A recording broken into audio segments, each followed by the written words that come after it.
Olá, primeira série, tudo bem? Espero que vocês estejam bem, se cuidando nesse período de isolamento social. Turminha, hoje falaremos a respeito da Roma Antiga. Estamos entrando na segunda parte da Antiguidade Clássica. Falaremos sobre o período da monarquia, período monárquico e período republicano da história de Roma. Quais foram os povos que formaram a civilização romana? Como ficou estruturada a sociedade de Roma? Como foi que surgiu as teorias que explicam o surgimento da civilização romana? O que foi o período monárquico, o que foi o período republicano e os fatos que mais marcaram esses dois períodos na história dessa grande civilização. Então, vem comigo, vamos lá! Quando a gente fala a respeito de Roma, nós temos que saber quais foram os povos que formaram a chamada Roma Antiga. Primeiramente, bora entender a localização geográfica de Roma. Roma ficava situada na Península Itálica, que é aquela península em formato de bota, bem ao sul do continente europeu. Essa península está totalmente projetada em direção ao mar Mediterrâneo, sendo que nós temos o mar Adriático de um lado e o mar Egeu do outro. E ao sul nós temos o chamado mar Mediterrâneo.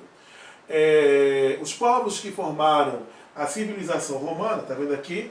Aí você tem o mar Mediterrâneo, volta a ver isso, Pedro. Tem o mar Mediterrâneo, aí você tem o mar Adriático, o mar Tirreno, o mar Jônico. Tinha dito que era mar Egeu, mas não, é o mar Tirreno. Mar Tirrênico, o mar Jônico, o mar Adriático e o mar Mediterrâneo. Vamos lá. Quais foram os povos que formaram a civilização romana? Formaram Roma os úmbrios, os sabinos, os oscos, os samnitas, os latinos, ilírios e etruscos. Principalmente os etruscos, os sabinos e os latinos seriam responsáveis pela formação da civilização romana. No mapa que nós mostramos anteriormente, e vamos mostrar novamente, ele mostra onde ficavam localizados esses povos. Estão vendo? Aí nós temos os italiotas, que envolvem os úbrios, os sabinos, os ecos, os samnitas, os voscos e os oscos. Aí temos os gregos, que ocupavam o extremo sul da Península Itálica, juntamente a região da ilha da Sicília. Temos os etruscos, que ficavam nessa área daqui. Fora os ilírios, que ficavam do outro lado do mar Adriático. Pode seguir. Quais são as teorias que falam a respeito da fundação da cidade de Roma? Existem duas teorias. Uma das teorias é a teoria etrusca, que diz que os etruscos eles fundaram a cidade de Roma, e existe a chamada teoria mítica. A teoria mítica ela fala que a cidade de Roma ela foi criada por dois irmãos, foi fundada por dois irmãos, Rômulo e Remo. Rômulo e Remo, de acordo com a teoria mítica, eles eram filhos do deus Marte, que era um dos principais deuses do panteão romano, e que eles haviam sido abandonados e foram criados e amamentados por uma loba às margens do rio Tibre.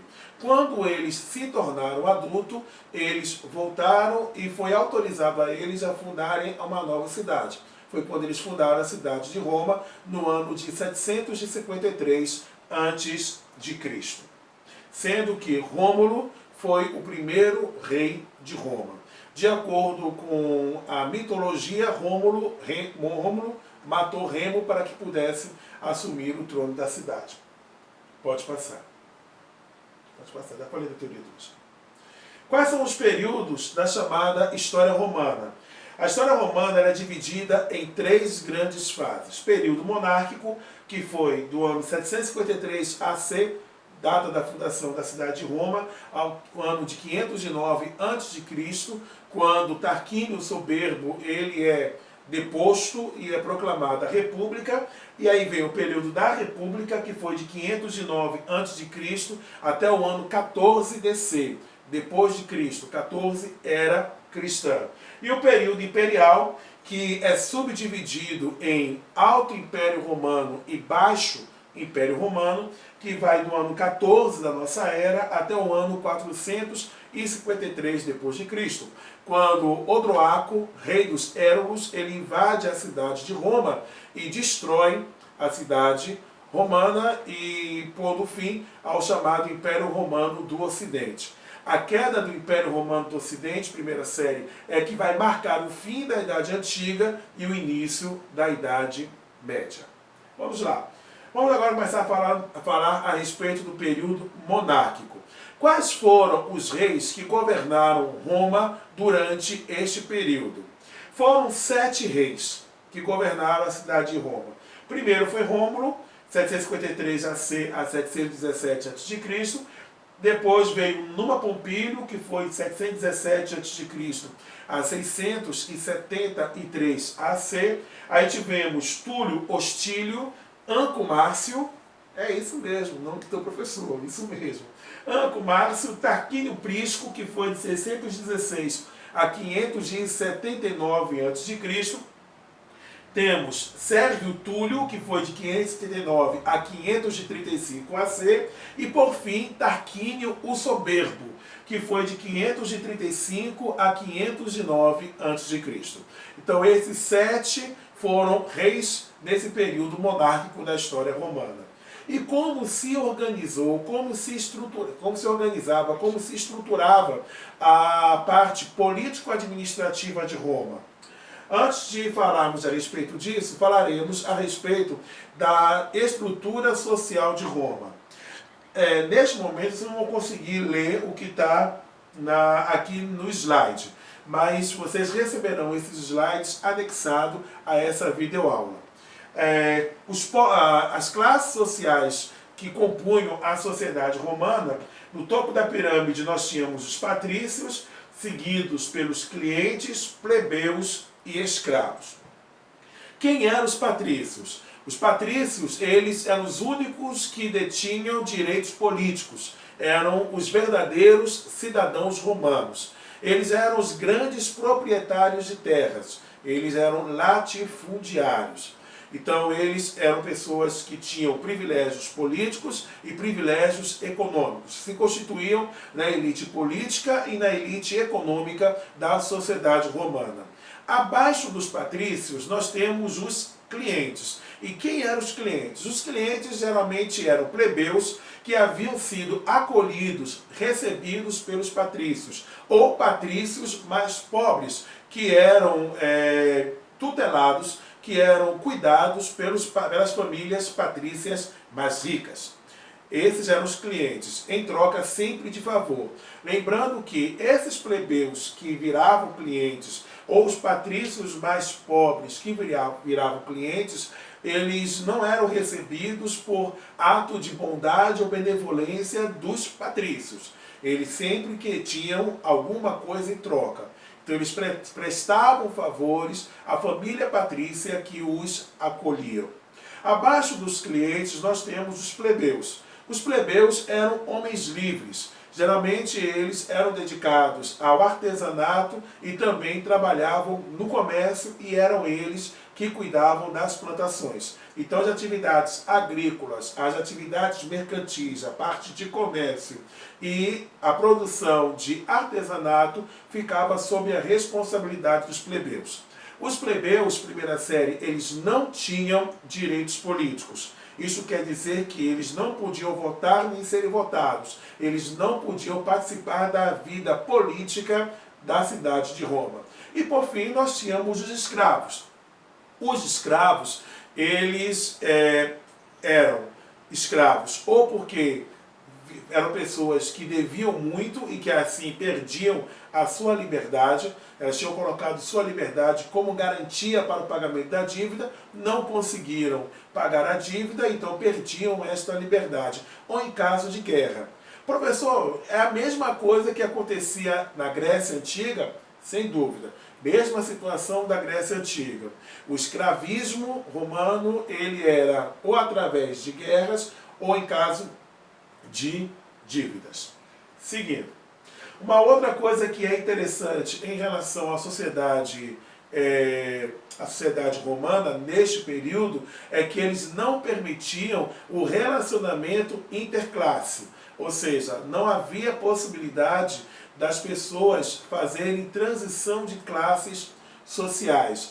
Era no regime de sistema de castas, sistema estamental, quase que um sistema de castas. O que definia a classe social da pessoa era o seu nascimento. E era terminantemente proibido o casamento entre pessoas de classes diferentes. Ou seja, patrícios só poderiam se casar com patrícios. Plebeus só poderiam se casar com plebeus. Clientes só poderiam se casar com clientes. E escravos só poderiam se casar com escravos. Essa situação ela vai perdurar até o período da República, que aí na República nós vamos ver que houve uma revolta dos plebeus que permitiu, entre outras coisas, que os plebeus pudessem ter autorização para se casar com os patrícios, que foi a chamada Lei Canulea. Mas vamos lá. Administração pública do período monárquico. Quais eram as estruturas políticas que existiam naquele período? Nós tínhamos a figura do rei, por isso temos monarquia, governo de uma pessoa, que tinha funções militares e religiosas. E nós tínhamos a figura do Senado. Nós ouvimos muito falar do Senado aqui no Brasil. O Senado, ele faz parte do poder legislativo federal aqui no Brasil. Nós temos o Senado no Brasil, que é composto por 81 pessoas que representam as 27 unidades macros da federação, ou seja, os 26 estados e o Distrito Federal, sendo que cada unidade da federação, cada estado e Distrito Federal tem direito a 3 senadores, independente do tamanho em termos populacionais desse estado. E a palavra Senado, ele lembra lembra anciãos. Então, no caso, o Senado romano, ele era composto pelos anciãos, que tinham a finalidade de fiscalizar e, muitas vezes, limitar o poder do rei. Seguido.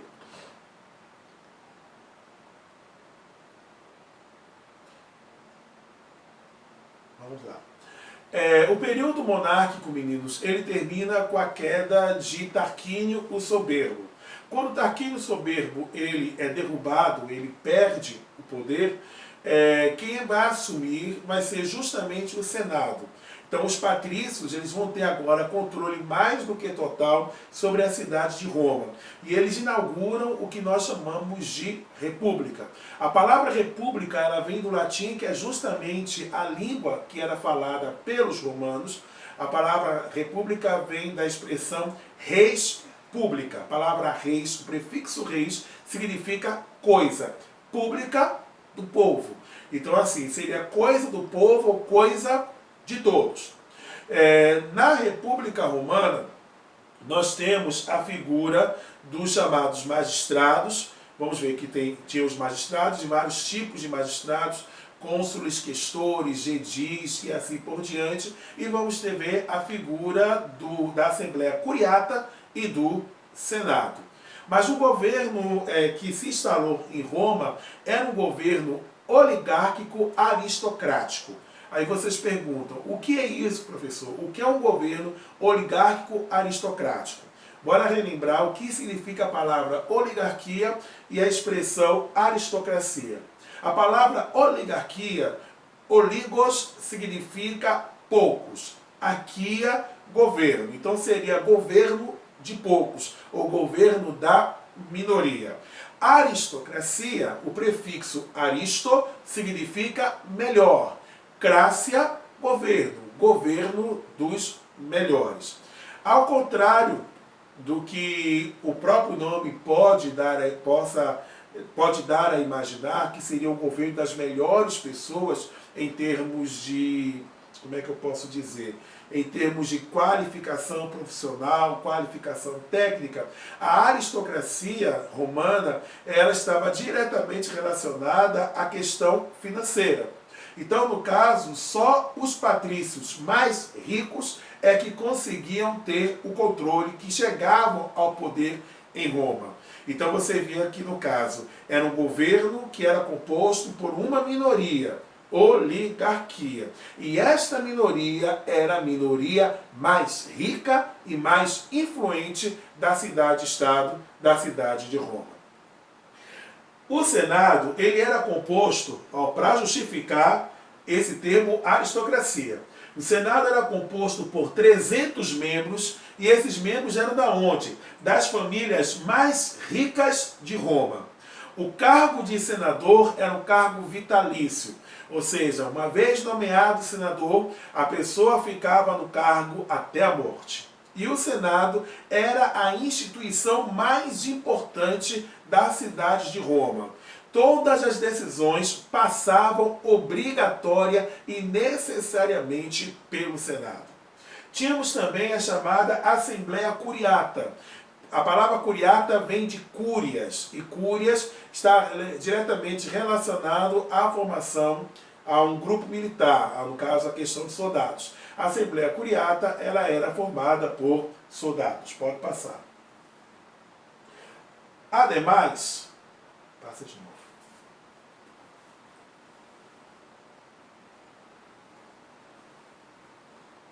Ademais, nós tínhamos a questão dos magistrados. Aqui no Brasil, magistrado é o juiz. Então, no caso, quando a gente fala a respeito de um juiz, estamos referindo a um magistrado. Mas em Roma, magistrados eram pessoas que exerciam funções, seja da área do judiciário ou funções executivas. E quais eram os magistrados que existiam em Roma? Tínhamos os cônsules, que eram 2 militares de alta patente, ou seja, estavam ocupando níveis superiores da hierarquia militar romana, que eram escolhidos pelas centúrias, que eram escolhidos justamente pelo exército. Eles tinham funções civis e militares. Com o passar do tempo, o poder político em Roma, ele vai sendo transferido do Senado para os cônsules, para o consulado. Logo depois nós temos os pretores. Os pretores eram magistrados responsáveis pela aplicação da justiça. Ou seja, eram eles que eram os juízes. Eram eles que interpretavam as leis e que faziam com que as leis fossem cumpridas, fossem obedecidas. Tínhamos os questores, que eram os fiscais do Tesouro Público. Eles eram responsáveis pela aplicação dos impostos e verificar, e eles tinham a responsabilidade de observar e verificar a questão de como esses impostos que eram recolhidos estavam sendo aplicados. Tínhamos os edis, responsáveis pelo abastecimento e pelo policiamento da cidade. Uma coisa que é interessante, você sabia que o vereador, ele é um edil? Sabia disso? Os vereadores, eles são chamados também de edis. Os vereadores municipais, os vereadores que nós temos em nossas cidades, eles também são chamados de edis, que relembra justamente o período do Império Romano. Pode passar. E, bem, essa aí foi a parte política, a parte da estrutura administrativa de Roma durante o período republicano. Mas agora nós vamos falar, primeira série, a respeito da situação social de Roma durante o período da República. Se vocês estão imaginando que a estrutura social romana se manteve de forma harmônica, vocês estão redondamente enganados.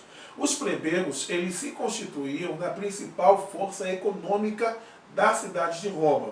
Só que eles eram que cuidavam do comércio, eram eles que cuidavam da prática da atividade agrícola, eram eles que cuidavam do artesanato, mas eles não tinham direito nenhum. Eles não tinham direitos políticos, eles não podiam se candidatar a cargos públicos, não poderiam ser nomeados para a magistratura, eles não podiam fazer parte do Senado, eles também não integravam a chamada Assembleia Curiata, não podiam ser nomeados cônsules, por exemplo, além daquilo que eu falei para vocês agora há pouco. Eles só podiam se casar entre si, ou seja, era uma relação endogâmica. Algo que vocês verão com a professora Michele em Sociologia. Isso quer dizer que eles só podiam se relacionar dentro daquela camada, dentro daquela classe social. Então, por exemplo, um plebeu que se apaixonasse por uma patrícia não poderia estabelecer nenhum tipo de relacionamento, não podia se casar, nem vice-versa. Um patrício não poderia se casar com uma plebeia, porque haviam leis que proibiam o relacionamento entre classes sociais. E por essa e outras razões que fez com que os plebeus se revoltassem. E aí eles fugiram para o Monte Sagrado. E lá no Monte Sagrado, eles disseram que só iriam descer se tivessem suas reivindicações atendidas. Eu quero que vocês imaginem, primeira série, neste momento, como é que a cidade de Roma iria se virar sem os plebeus. Eram os plebeus que cuidavam do comércio, eram os plebeus que vendiam as coisas, que mantinham as lojas abertas, eram que vendiam material em feiras livres, eram os plebeus que cuidavam da agricultura, enfim, a economia ela girava graças ao trabalho do plebeu. Eram os plebeus, por exemplo, que faziam atividades domésticas. Você tinha os escravos, mas que naquela época era em pequena quantidade, até porque Roma não tinha iniciado o seu processo de expansão. Então, quem mais trabalhava nas famílias dos patrícios eram os plebeus. Os patrícios, eles não sabiam lavar pratos, os patrícios, eles não limpavam a casa, os patrícios não cuidavam das tarefas domésticas. E aí, de repente, cadê os plebeus? Os plebeus simplesmente estavam lá no Monte Sagrado. Os patrícios eles se revoltaram, aí eles foram exigir que os plebeus voltassem e reassumissem suas tarefas. E os plebeus disseram que não iriam em hipótese alguma. Aí eu me lembrei de uma música que Vamos Fugir, entendeu? Não sei se vocês lembram dessa música, tem uma música assim, vamos fugir deste lugar, meu bem. Aí nós podemos transferir, fazer uma espécie de paródia com a questão da fuga dos plebeus, que pode dizer assim, vamos fugir para o Monte Sagrado, meu bem. Foi mais ou menos assim que os plebeus fizeram. Eles fugiram para o Monte Sagrado para desespero dos patrícios. Eles só retornaram quando os patrícios se comprometeram a atender uma das as suas exigências. E qual foi a exigência que os plebeus fizeram? A primeira exigência que eles fizeram foi de que tivesse um magistrado que pudesse representá-los diante do Senado. E aí foi instituída a figura dos chamados tribunos da plebe. O tribuno da plebe, que era justamente um plebeu que assumia essa função, escolhido pelos plebeus, ele tinha o poder de vetar as leis do Senado. Ou seja, ele tinha o poder de dizer que aquela lei que tinha sido discutida e aprovada pelos senadores, que era o maior órgão, o órgão mais importante da estrutura política romana, não iria valer. Então observem a concentração de poderes que o tribuno da plebe ele passou a ter. Logo depois, foi aprovada uma nova lei diante da ameaça dos plebeus de voltarem para o Monte Sagrado, a chamada Lei das 12 Tábuas. A Lei das 12 Tábuas, ela põe fim à oralidade legal em Roma. Professor, o que é que isso quer dizer? Até a instituição da Lei das 12 Tábuas, toda a legislação em Roma, ela era consuetudinária. O que isso quer dizer? Ela era baseada nos costumes. E mais, não havia coisa escrita, ou seja, não havia um documento que pudesse dizer o que era que a pessoa podia ou não fazer. O costume era que estabelecia isso. E aí estamos diante do problema. Como você não tem nada escrito, e como diz a tia Lia, tudo que está escrito é documento, tudo que está escrito é documento, então no caso, como ele era baseado nos costumes, ficava na bel vontade, no bel prazer dos patrícios, que eram eles que tinham o controle político, dizer para os plebeus o que valia e o que não valia. E os plebeus, eles não sabiam se aquilo que o patrício estava dizendo era verdade ou não. Eles não tinham certeza. Mas agora, com a lei escrita, a lei das 12 tábuas, que é um direito positivado no sentido de que ele é escrito, agora ficou mais fácil os plebeus se defenderem de qualquer tipo de arbitrariedade feita pelos patrícios. Foi criada também a chamada Lei Canuleia. A Lei Canuleia, primeira série, ela permitia o casamento de plebeus com patrícios e vice-versa, além de ter colocado um ponto final na escravidão por dívida. E por fim nós temos a chamada Lei Licínia, que determinava que um dos cônsules deveria ser obrigatória e necessariamente integrante do grupo dos plebeus. Agora falaremos a respeito das chamadas guerras púnicas.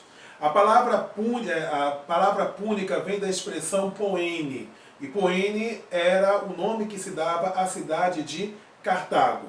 Guerras púnicas foi a guerra entre Roma e Cartago.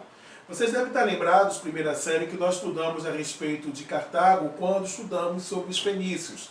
Eu disse a vocês que os fenícios eles criaram diversas colônias ao longo do mar Mediterrâneo. E uma das colônias que foram criadas foi justamente a cidade de Cartago. Os cartaginenses eles se destacaram, se notabilizaram pela prática mercantil. E eles estabeleceram diversas relações mercantis, diversas relações comerciais com vários povos ali da região do mar Mediterrâneo. Com a expansão do território romano, mais cedo ou mais tarde haveria um choque de interesses entre os cartaginenses e os romanos. E esse choque comercial gerou conflito político, que foi justamente as Guerras Púnicas, que foi no período de 264 a 146 a.C. Vamos lá, como aconteceu a chamada Primeira Guerra Púnica? Foram 3 guerras púnicas. A Primeira Guerra Púnica foi de 264 a 241 a.C. Nesse conflito, Roma saiu melhor que Cartago. A cidade de Cartago ela foi derrotada e o resultado foi a perda de possessões coloniais na região da Sardenha, na ilha da Sardenha, a ilha de Córcega e a ilha da Sicília, que caíram sob o domínio, caíram agora para o controle de Roma. Logo depois, os cartaginenses, querendo vingança, eles atacaram os romanos, dando início à chamada Segunda Guerra Púnica, que foi no período de 218 a.C. a 201 a.C. Essa fase da chamada Segunda Guerra Púnica ela foi bem interessante graças à presença do general cartaginense Aníbal. O general Aníbal ele desenvolveu uma tática de guerra bastante interessante e, por que não dizer, exótica. Ele utilizou elefantes armados para poder cercar a cidade de Roma. E ele fez isso atacando Roma pela retaguarda, fazendo com que o seu exército ele chegasse na Península Itálica através dos Alpes italianos e não fazendo o ataque frontal como os romanos, como o exército romano esperava. Mas apesar dessa genialidade feita por Aníbal, o exército cartaginense ele não foi páreo para o exército romano. A cidade de Cartago mais uma vez foi derrotada e o exército cartaginense ele foi obrigado a ser reduzido. Roma impôs uma redução no efetivo militar dos cartaginenses. E aí veio a chamada Terceira Guerra Púnica. Essa Guerra Púnica ela foi provocada pelos romanos. Foi uma guerra preventiva. Roma percebeu que com Cartago não se conversa, com Cartago não se negocia. E aí toma a decisão de atacar os cartaginenses e só iria parar se a cidade de Cartago, quando essa cidade de Cartago fosse completamente destruída, o que de fato aconteceu.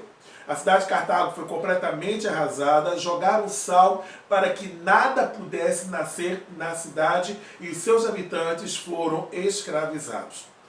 E com isso termina a Terceira Guerra Púnica. Bem, as guerras tiveram seu resultado. E quais foram os resultados das guerras púnicas e dos outros conflitos que Roma se envolveu para aquela civilização? Roma, depois que ela vence a Cartago, ela passa a ter o controle do chamado Mediterrâneo Ocidental. Então agora ela volta os seus olhos para o Mediterrâneo Oriental. Nós vimos na última aula, primeira série, que o Mediterrâneo Oriental estava sob controle do Império Macedônico, do Império de Alexandre o Grande, ou Alexandre o Magno. Mas também vimos que Alexandre morreu muito novo, morreu com 33 anos de idade, sem deixar herdeiros, sendo que os seus 4 generais eles dividiram o território do Império Macedônico entre si. Houve conflitos e, aproveitando justamente os conflitos internos, foi que os romanos conseguiram impor a sua vontade sobre a Macedônia. Ataca a Macedônia e passa a controlar agora todo o mar Mediterrâneo.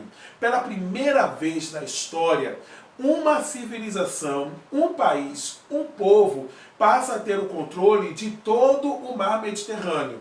Os romanos passaram a chamar o mar Mediterrâneo de Mare Nostrum, que é a expressão latina para nosso mar. Haja vista que havia território do da República Romana, não somente no norte do continente africano, mas também no sul da Europa e na região do Oriente Médio. Porque com a conquista da Macedônia, agora os romanos passaram também a ter o controle sobre as vastas possessões coloniais que pertenciam aos macedônios, incluindo a região da Palestina. Com as guerras, aumentou consideravelmente o número de escravos. Vocês estão lembrados que eu disse a vocês que são 2 fatores que levam à obtenção de escravos em Roma. Seja escravidão por dívida ou em caso de prisioneiros de guerra. Como Roma havia iniciado o seu processo de expansão territorial, atacando os países vizinhos e subjugando vários países e vários impérios, como o Império Macedônico e, no caso, o Império Cartaginense, os povos que foram vencidos se tornaram escravos dos romanos, certo? Mas houve também um aumento da participação camponesa no exército. Os camponeses, devido às guerras, passaram a ser constantemente requisitados, estou me referindo aos plebeus, foram requisitados a fazer parte das fileiras militares romanas. E isso levou a uma consequência econômica. Como os plebeus eles foram atuar no exército e passaram muito tempo participando das inúmeras campanhas militares empreendidas pelo governo de Roma, suas terras ficaram abandonadas. E aí o resultado foi que o Estado romano ele incorporou essas terras ao seu patrimônio e depois doou. Isso mesmo, turma. Ele doou essas terras que pertenciam aos camponeses, que pertenciam aos plebeus, para os patrícios mais ricos, que passaram agora a se tornar verdadeiros latifundiários. Isso fez com que as famílias desses plebeus pobres fossem obrigados a fugir para os grandes centros urbanos e principalmente para a capital da República Romana, para a cidade de Roma, gerando o efeito demográfico chamado de êxodo rural. Por fim, a expansão territorial ela contribui para o êxodo rural e a formação dos latifúndios, que foi isso que nós explicamos agora há pouco. E aí, resultado, meninos, foi uma grave crise social, que levaria a uma forte instabilidade política. Terreno perfeito para que os militares pudessem agora lutar para chegar ao poder. E é isso que nós vamos ver na próxima aula, quando estudaremos o declínio da República Romana. Falaremos a respeito dos triunviratos, primeiro triunvirato e segundo triunvirato. E veremos como foi que Roma deixou de ser república para virar império. Nos próximos dias nós estaremos postando no plural atividades relativas a esse assunto que foi dado na aula de hoje. Um grande abraço, primeira série, até a próxima.